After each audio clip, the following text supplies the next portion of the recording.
Welcome to Scoop World Order. It is Wednesday. Hope you guys are having a great day. This is going to be a Smash Mouth edition. We're going to talk linebackers today. We were talking in pre-show. We're going to talk about our boy Kingston Viliamu-Asa, who's a superstar. It looks like he's going to be a Buckeye on the 23rd when he commits.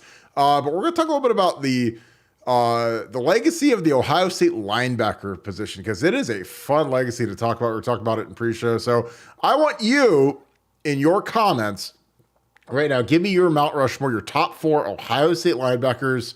You can go either all time, of your lifetime, of your time being an Ohio State fan. But I'd love to see that. So we're going to get into that a little bit. I think Nevada and I are going to not really debate, but just kind of discuss who are the top guys ever.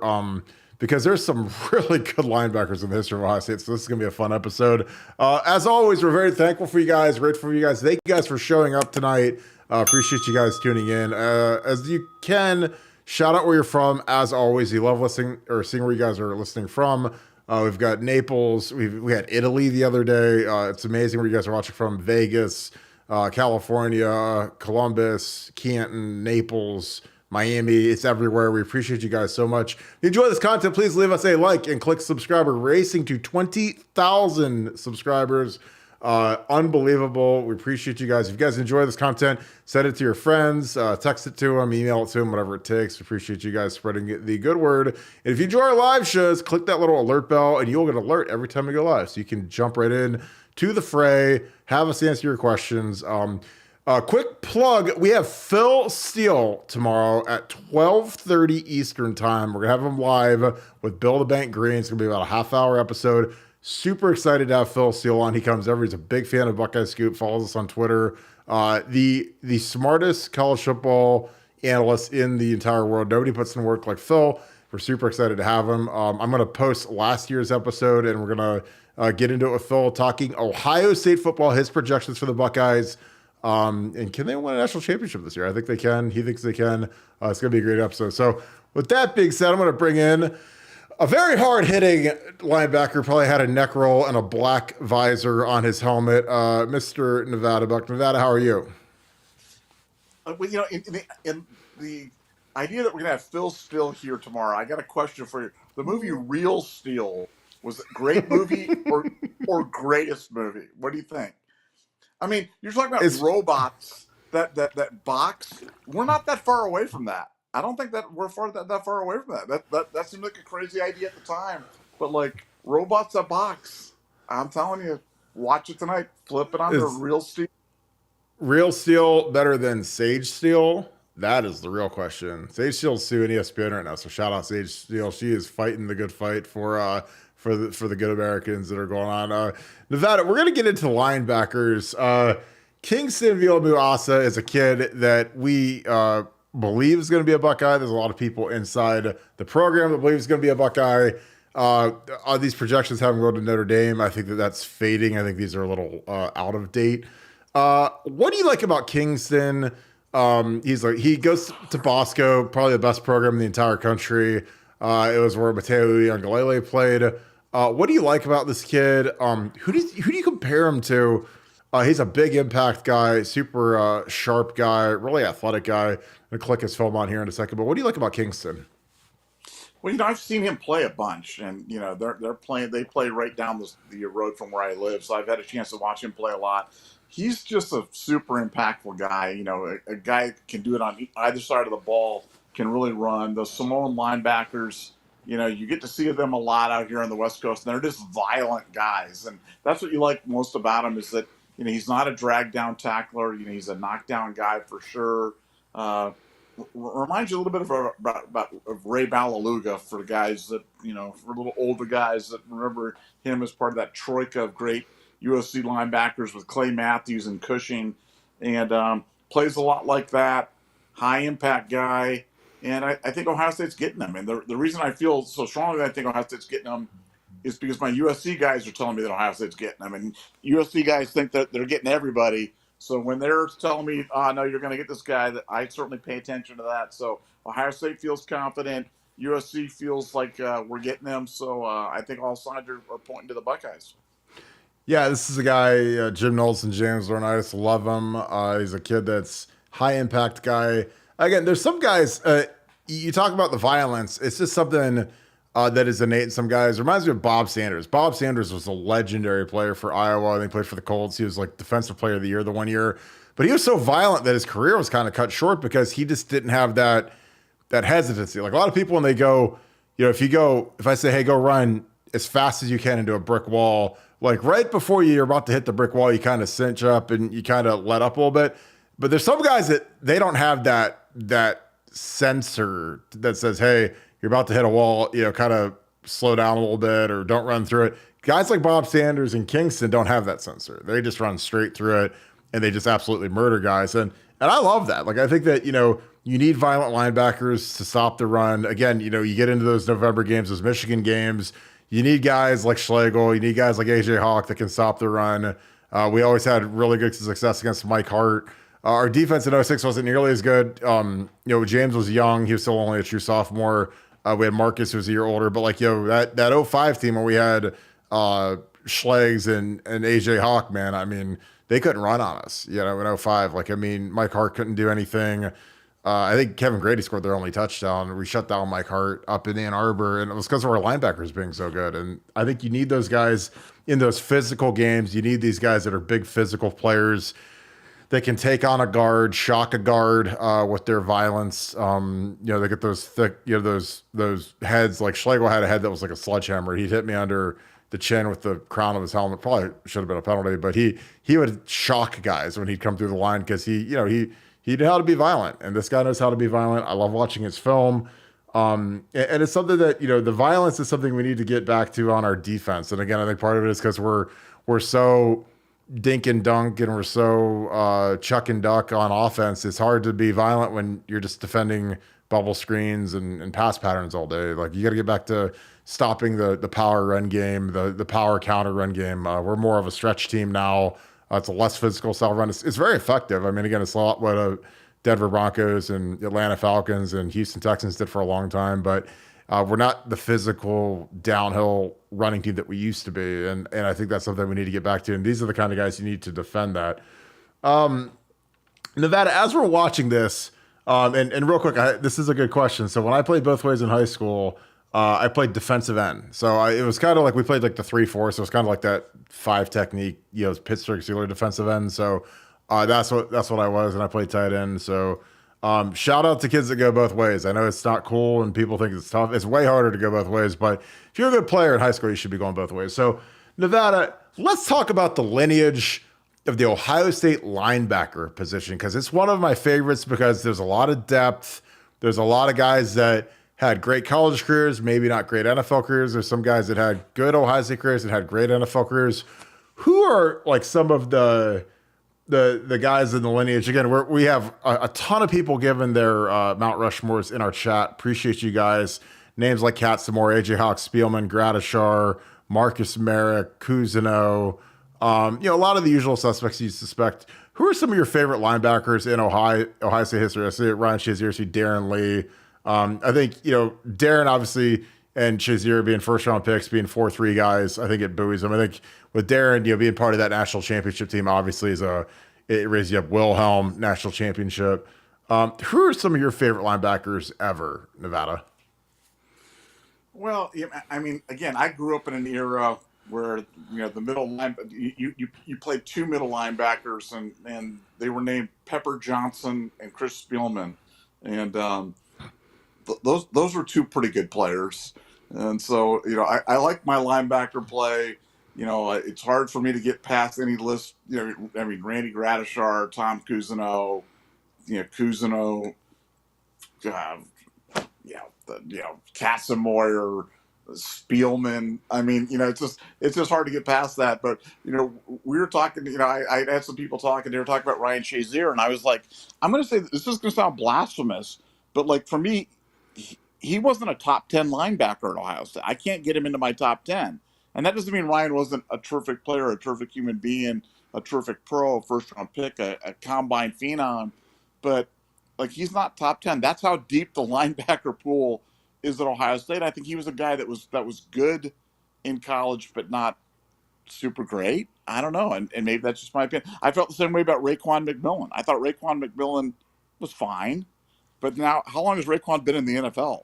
10 years or whatever it is. You know what I'm saying? So sometimes guys just, sometimes they perform better at the next level than they do at this point. You look at Baron Browning. Baron Browning was hardly used at Ohio State, played a lot, not that super impactful, and then goes to the NFL and is one of the most. He's Micah Parsons on another team. So it's funny how guys do it. But no, the linebacker. When you talk about great rooms in Ohio State history, you can talk about running back, you can talk about defensive back, but in my mind, nothing's deeper and more blue chip than the linebacker room. And like I said, for me, it would be Cousineau, Gradishar, Spielman, and then Katzenmoyer. I mean, that's my that's not my Mount Marshall.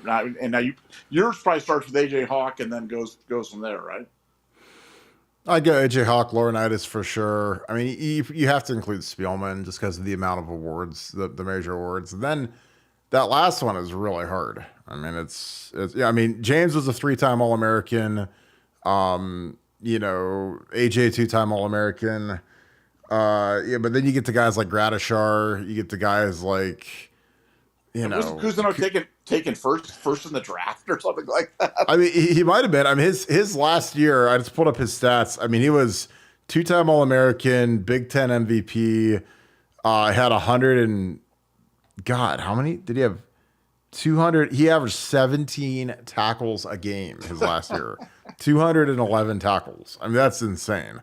AJ's his 05 year where he was incredible. He had 9.5 sacks, which, I mean, you think about like a linebacker having 9.5 sacks, and he's not like a traditional like outside 3-4 rush linebacker. That's crazy. But he was a phenomenal blitzer. And a lot of times with blitzing, it's the fact that he'd be set up for success. Like a lot of times they had a stunt that was a great stunt. It was called Alaska. Where basically like Schlegel would come through like a wrecking ball, like a fullback. And then, like AJ was like the halfback who would get home to the quarterback. Like Schlegel would kind of kill everybody in front of him and then it set it up for AJ. And again, so sometimes like, you got to give credit to Quinn Pitcock and you got to give credit to David Patterson and the guys on the inside. And then, Schleg's coming through. And then AJ would be the guy that was a finisher. Now, again, there's an art to finishing a sack. I mean, it's not just he runs fast. I mean, you have to be able to get through that last lineman, close the gap, and get the guy on the ground. And again, it sounds remedial, but it's really true. Like, I mean, there's some guys that they've got the ability, the speed, but you'll see these pass rushers all the time. They get drafted and they're 4-4 guys, 4-5 guys, defensive ends, and they don't finish the sack. They can't get that last little bit to get the quarterback on the ground. They can't get it around the edge, whatever. But AJ, I mean, 9.5 sacks is incredible. I'm trying to say how many tackles he had, but he was unanimous All-American, Lombardi Trophy winner. I mean, really, AJ in 05 got robbed. He should have won the Butkus, should have won pretty much every award. And Paul Posluszny, who was a really good player, even said that he should have won it, which, but yeah, I mean, you got to think Cousineau. I mean, because of the, God, I don't know, it's hard. I'm biased to James because I love James to death, so a 3-time All-American. I was a captain with him, so. But I mean, you could throw Katzenmoyer in as the fourth one, Gradishar, Marcus Merrick. I mean, there's Pepper. I mean, obviously, there's some guys that, I mean, it's a tough position. And, the guys that are kind of the extras are, you got Lorenzo Styles, Niall Diggs, Ryan Shazier, Schlegs, Al Washington, C. Grant, Wilhelm. I mean, Wilhelm was a first-team All-American on a team that won a national championship as a captain. So it's like, there's some really good people to pick from on that list. But I don't know, man. I mean, Andy, I think that sometimes with these, when you do these, you weigh the totality of their football career, of it being how they did at Ohio State, how they did in the pros.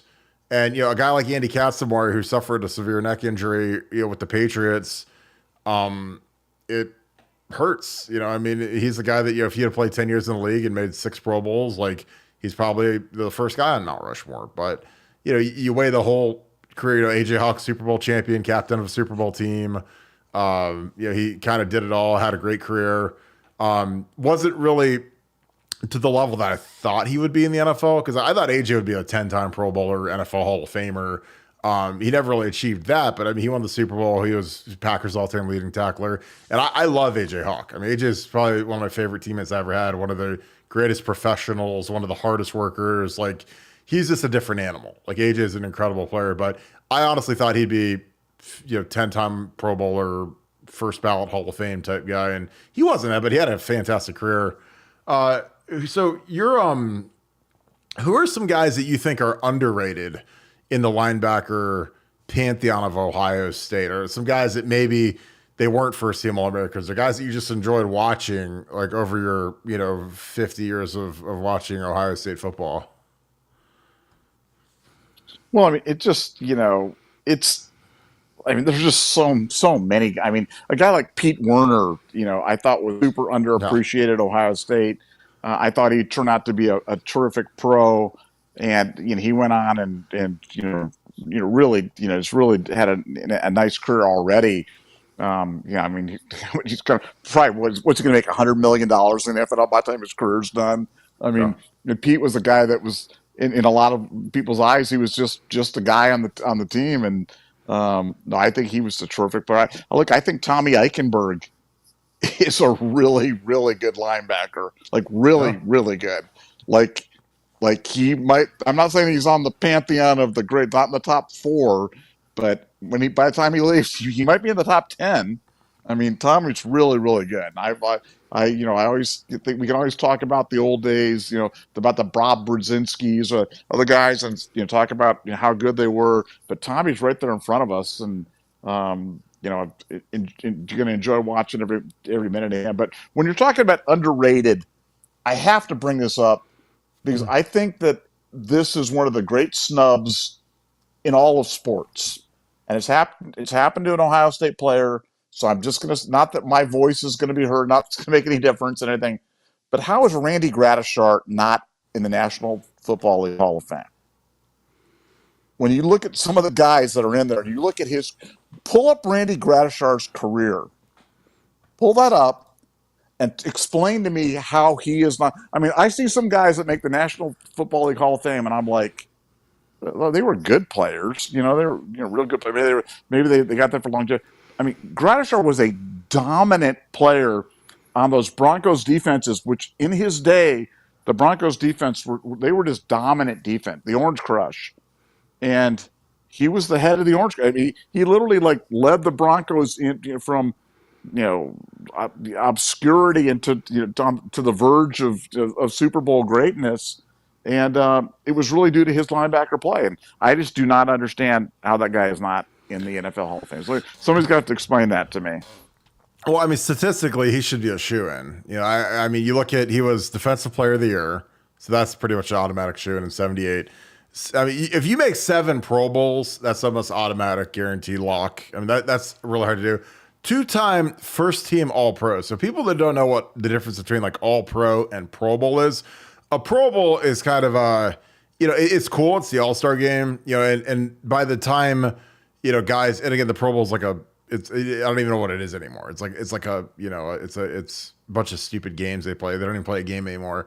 But so many guys would opt out of it that your regular 50-man AFC team and 50-man NFC team would end up having 75 or 80 guys, because so many guys would opt out because of their contracts, because they didn't want to play, or because they were hurt. So the Pro Bowl thing gets really diluted. Making first team All Pro is literally like, you're the best left tackle, you're the best left guard, you're the best center, you're the best middle linebacker. There's only one guy on the first team All Pro team. So if you're the first team will linebacker, the first team strong safety, the first team quarterback, like, they only pick one of those. So that is incredibly difficult to do. So he was 2-time first, 3-time second, 7-time Pro Bowler. Yeah, and again, like I apologize for not remembering this off rip. I had to look up his statistics, but yeah, I think the only reason that he's not in the Pro Bowl is the market he played in. He played in Denver. Like, he didn't play in Green Bay. He didn't play for the Raiders. He didn't play for, I think some of these, if he had these exact same statistics and played for the Pittsburgh Steelers, he'd be in the Hall of Fame 20 years ago. But that's just my opinion. I think that there's a lot of guys that do a lot of great things football wise, that they don't get the recognition. It's like they have to go above and beyond if they're in a smaller market or a West Coast market, just because they don't get the exposure that the East Coast teams do. It's the same with the Heisman Trophy. Same with a lot of that stuff. They just don't see you play as much. And again, but that is stunning that he's not. So yeah, there's my four. So who did I said, Laurinaitis, AJ, Spiels, Gradishar. There's my Mount Rushmore. Done. Over. It's easy. But guys that we didn't even mention, we didn't even say Jerome Baker. Jerome Baker just signed like a $60 million extension in Miami.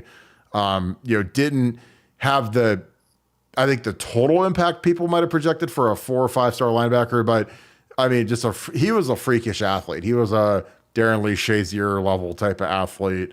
Ohio kid. I remember when he fit from Florida. He went to Benedictine. I knew his high school coach really well. And Brian Roll was a teammate of mine his freshman year when I was a senior. Great kid. C. Grant, obviously, the final play of versus the Miami Hurricanes is something that people always will remember and treasure. Ross Holman was a severely underrated player. He's the guy that I thought would have a really nice NFL career, but he had major concussions, so when you get your bell rung so many times, like you can't play anymore. And that was his kind of downfall.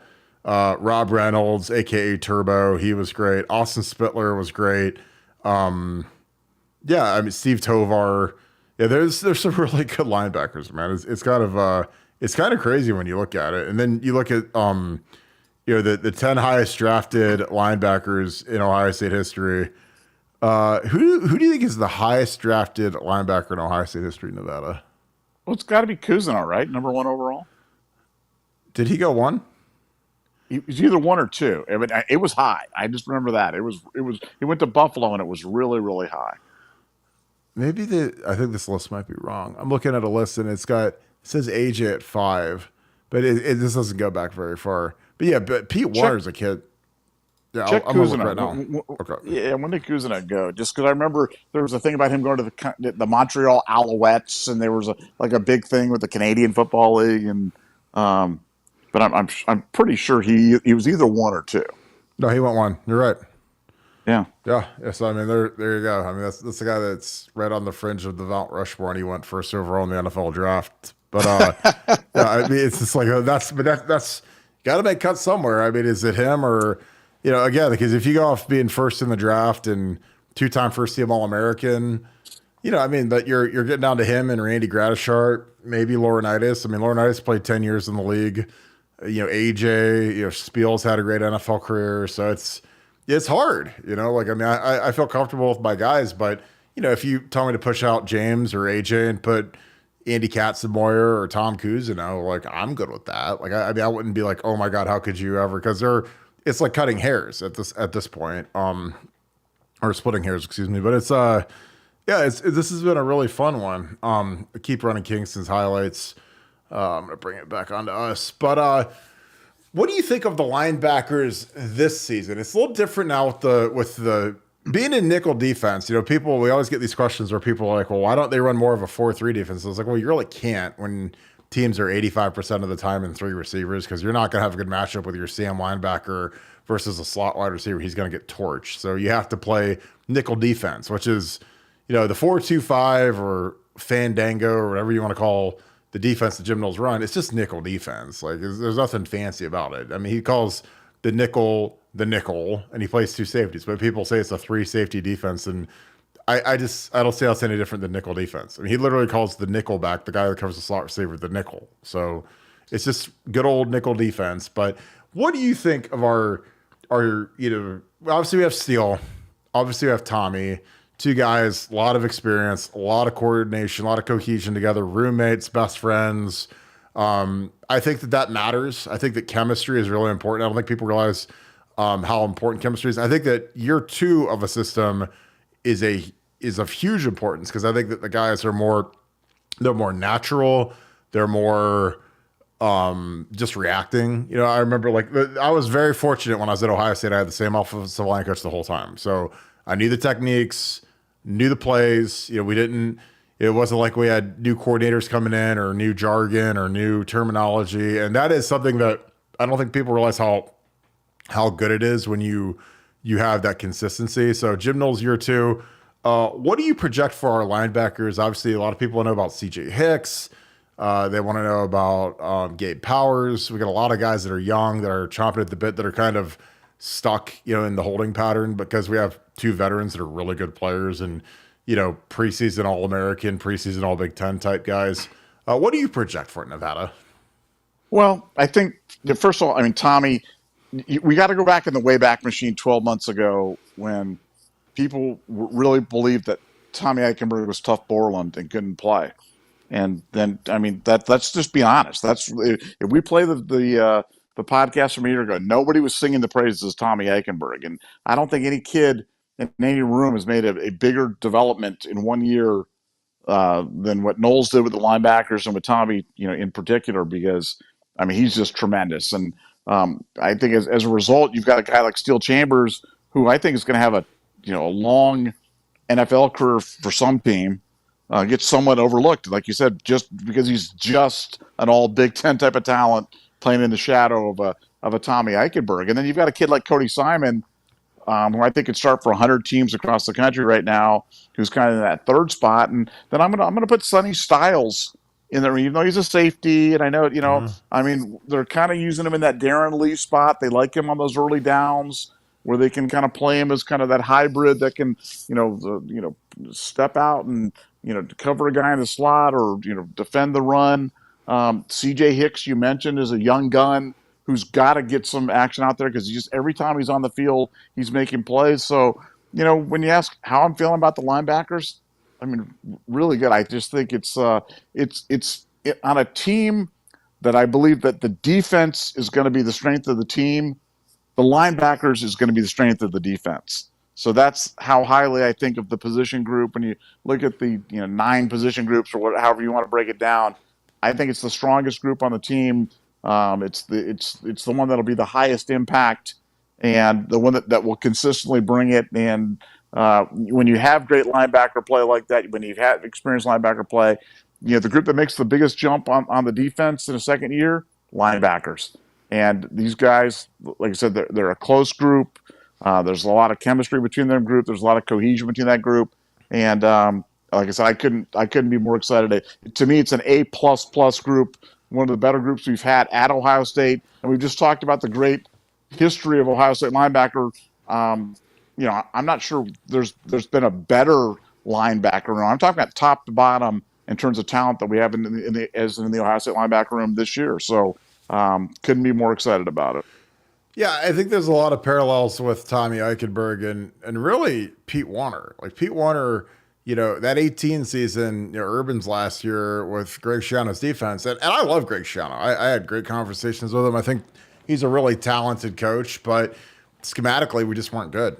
Him and Alex Grinch were like oil and water. And, there were times where people would see Pete Warner and say Pete Warner looks terrible. And it's a lot of because of what he's being asked to do. Sometimes like when you're the player and you're put in a position to fail, you look terrible. When we played Maryland and gave up 8,000 yards rushing to, Anthony McFarland, people are looking at Pete Warner like, why is he doing what he's doing? It's like, and a lot of times like a guy like Pete Warner is a guy that if you're starting an NFL franchise, every team wants a Pete Warner. They want a kid that you set your clock to. He's wicked smart, physically incredibly athletic, just a really great person to have as one of your the core of your team. He's gonna get a huge deal with the Saints when he comes up for. He had a great year last year, but he didn't look good in 18 and in 19, like a lot of the guys, again, you look at if you go back, if you want to have like something funny to look at, go look at the depth chart from that 18 team.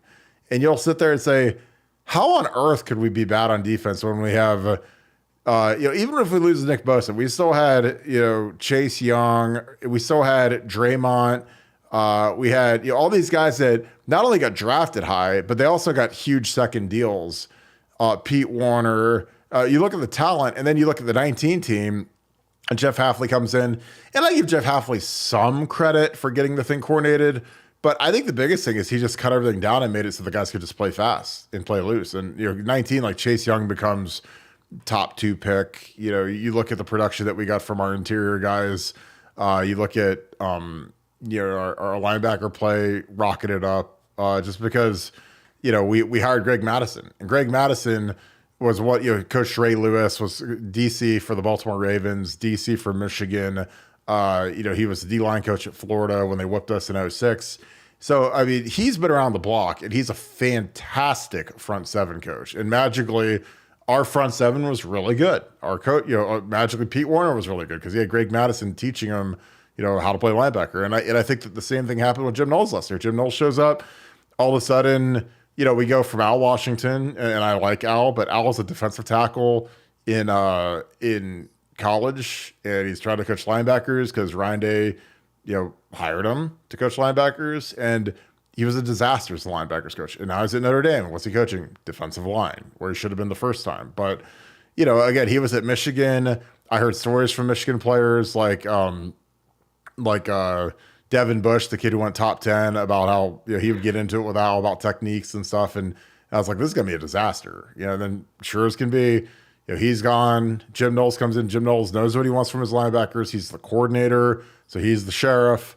And magically, Tommy has this superlative season where he's a first round. He should have been a first team All-American last year. He was that good. So, and then he's got this next year, and he's preseason first team All-American across the board. So I'm excited for Tommy. I love Tommy. I've known his brother Liam for a long time when he's at Ignatius. He plays for the Dolphins now. So that's a great family. It's a really tough kid, and he plays football the right way. A way that makes me proud to be a part of, Ohio State, guys like Tommy Eichenberg. So let's wrap this thing up. Nevada, you got any closing thoughts on our linebacker episode? This was a fun one. I appreciate all you guys in the comments. Appreciate all of your great Mount Rushmores. Any final thoughts, Nevada?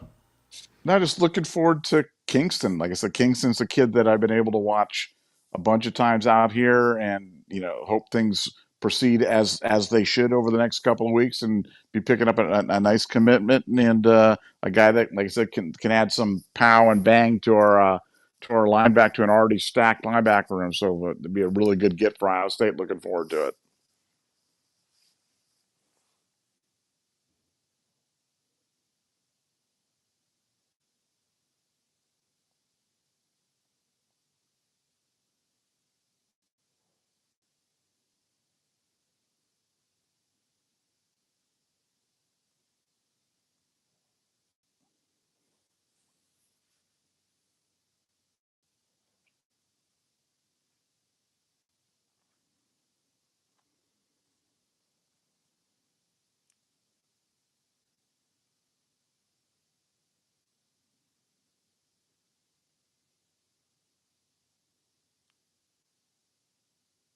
Nevada, I apologize. I accidentally was on mute.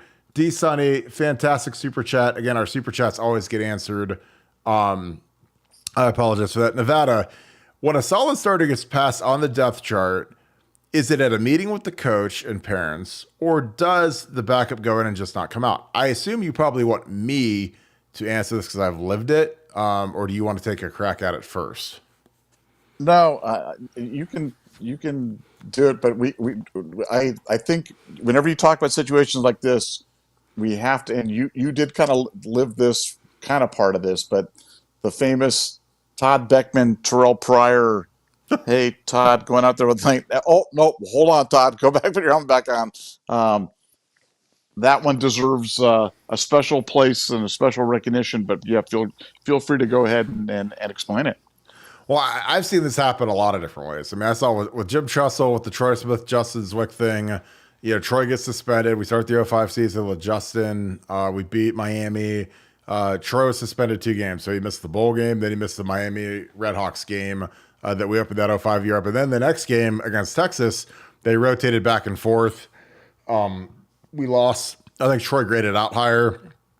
Truss decided to go with Troy. And Truss never told Justin. He literally announced it on his radio show that he did with Big Daddy Paul Keels. He's like, well, you quarterback back and forth, who you going with? And on the radio show, Truss says, we're going to go with Troy Smith this week. So he never actually had a meeting with Justin. So in my case, I was battling with Tim Schaefer to be the starting right tackle in '04.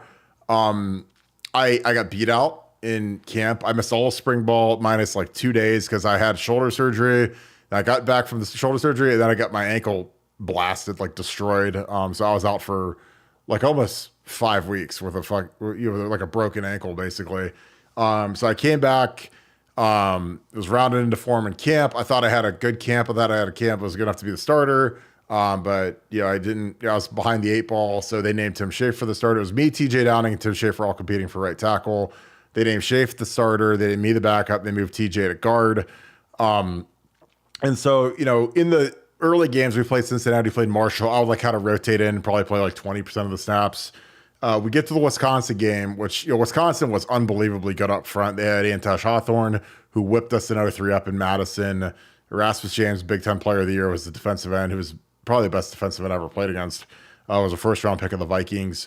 I go in that game. Schaefer starts the game off and just gets absolutely annihilated. Gives up a sack, gives up a tackle for a loss. Like, he literally can't even touch the guy because the guy's so quick. He's like a cat. And he was strong, really good player.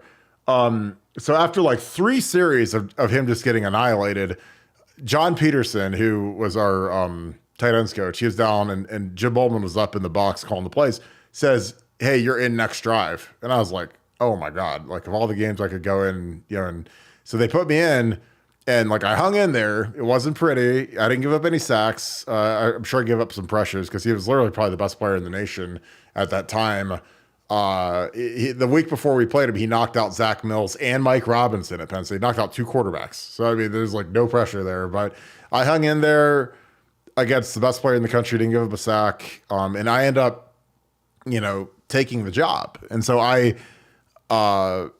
in the meeting, and Jim Bowman says to me, "Hey, you're going to start now. You're going to be the starting tackle." And I'm like, okay. So like I got to the walkthrough, and you have that awkward moment where like Tim Schaefer, the first offensive line is up there, and Tim Schaefer start right tackle, and I don't know what to do because I'm a freshman and whatever. And Jim Bowman literally goes up to him and yanks him and says, "Kirk, you're in." And then for the rest of my career, I was a starter. But I mean, it was just like one of those weird opportunities where there's not like a meeting, it's not like Varsity Blues where you sit there with your mom and dad and whatever, and they say this is how it's going to be. It's like literally that quick. It's like, hey, and again, it was performance based. Like Shafe didn't perform, I did, and I of course, like my the dream of starting at Ohio State. Everyone dreams of starting at Ohio State and being a starter at Ohio State. So my first start, we go to Iowa and just get absolutely annihilated. We lost like 31-3. I mean, it was a night. It was like a night. That season was an absolute nightmare. We were 3-3, just terrible on offense.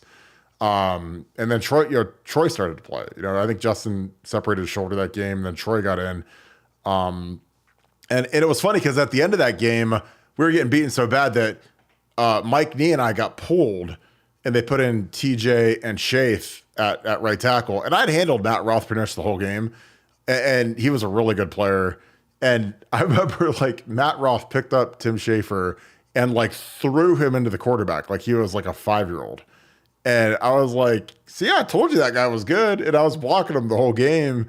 And like I said, the guy was absolutely insanely strong. He was probably juiced out of his mind, but he was really strong. And but I was, a bull rusher, guy like that. Like those guys are easier to handle than the faster, quick guys like Erasmus was. But, I blocked him fine. We just weren't very good, especially on offense. We just stunk. We were playing the wrong guys. Like we weren't playing Teddy that much. We weren't playing Gonzo.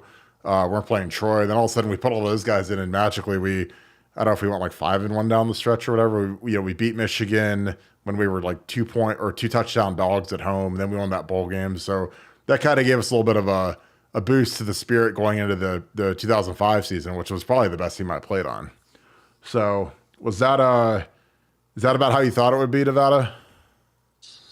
I mean, look, I've seen it done all sorts of different ways, not at that level. I just, like I said, when Beckman, coming back, Kuiper talked about him being the number 1 returning quarterback in the country. And, Pryor comes in as the wunderkind, and they're trotting out for practice in game 3 or game 4 or whatever it was. And Todd goes up with the first team, and they go, "Oh, nope, Todd, come back over here." Pryor trots out there and takes it over, and it kind of split the team at that point because a lot of the players on the team felt that Todd had been wronged, and that they did him dirty, and that they should have handled it differently. So these things can have kind of far-reaching implications in terms of how you handle it, and you'd like to think that these things are handled, like you said, with open communication and communication to the parents. And now a lot of it's just done a little bit ham-handed, and in the most high profile of situations, it can just be like, hey, just go out there and everybody else just have to deal with it. But that's just the way it is. The big boy football.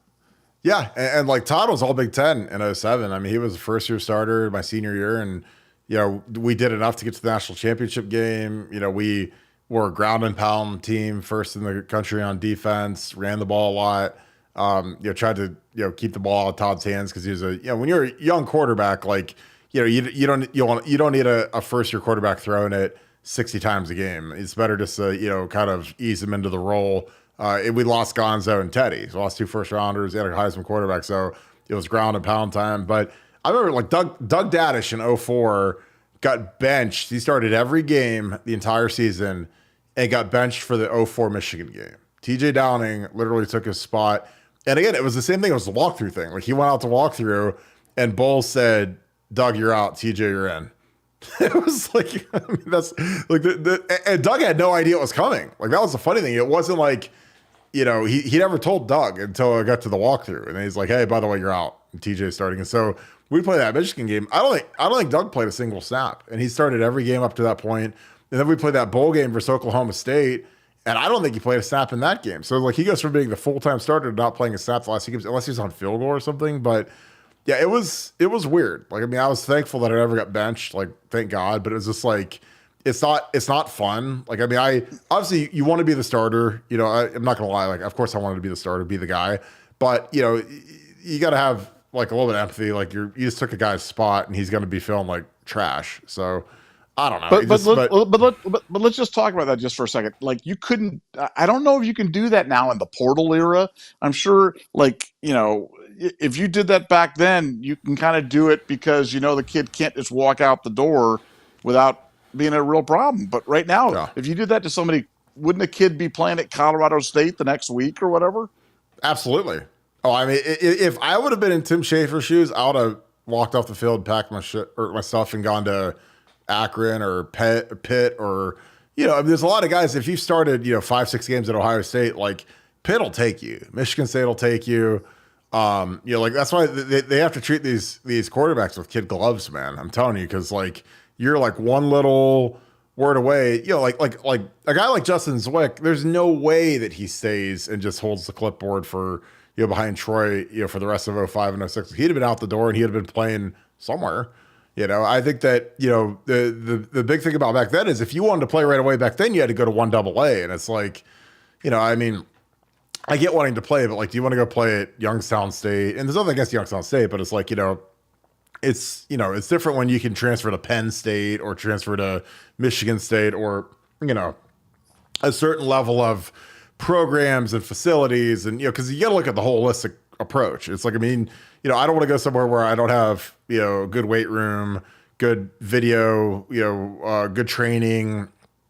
It's a business decision, man. I mean, because at the end of the day, if you're playing college football, you want to get to the league. That's it, and you don't get to the league by standing there, wearing a baseball cap, chewing bubble gum on the sideline and hoping to get drafted. Again, that's why guys like Joe Burrow are smart. You get out of there and go play somewhere, and it turned into the smartest thing he ever did in his life. And Joe Burrow is like the blueprint now. All these guys are like, how can I find that LSU job where I could go there, and then magically there's like, oh, there's Justin Jefferson over there. Oh, there's Jamar Chase over there. Like, oh, this is amazing. I can hand the ball to Clyde Edwards-Helaire. I got 3 first-round picks as my infrastructure, and their O-line won the O-line of the year from that one award they do, the Joe Moore Award. So, again, it's way different now because I don't think he could be as.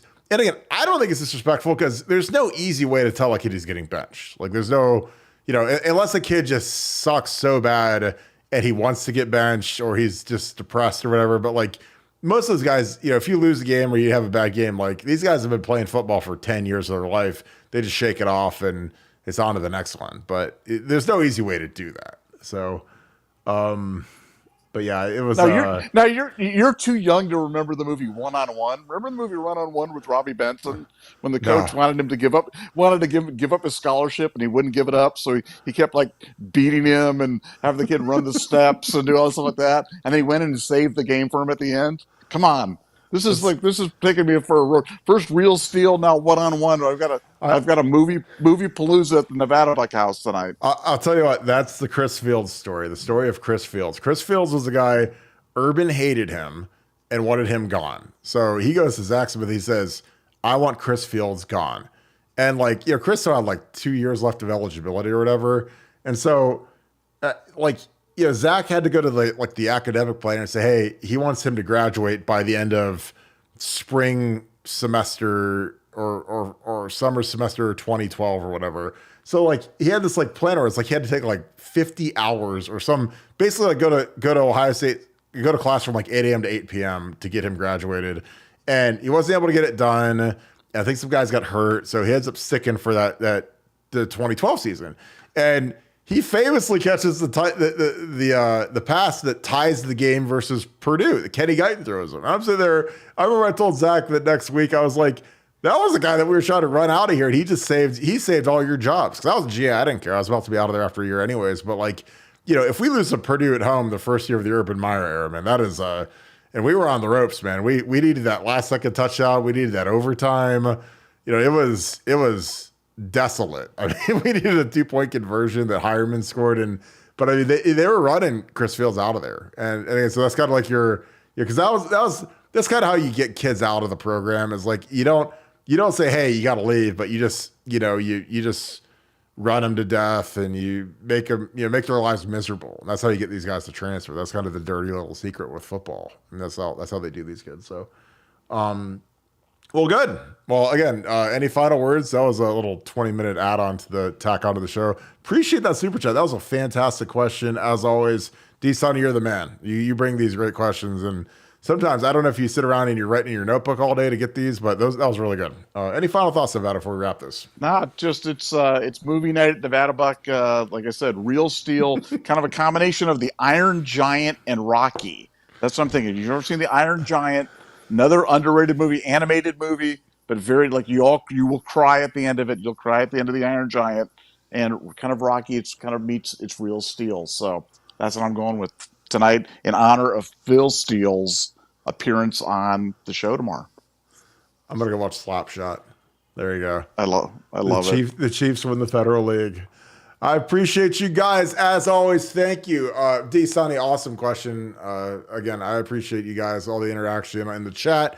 I see these awesome Mount Rushmores. I'm reading all of them. It's just fantastic. So thank you guys again for tuning in. If you enjoy this content, please leave us a like, click subscribe. And if you really love these live shows, click alert. You guys need to put that alert on for 12:30 tomorrow. Phil Steele with me and Bill Green. It's going to be fantastic. I can't wait to do that show with you guys. So I hope you guys have a great rest of your day. I've head on to BuckeyeScoop.com. Our message board is absolutely insane right now. It's on fire.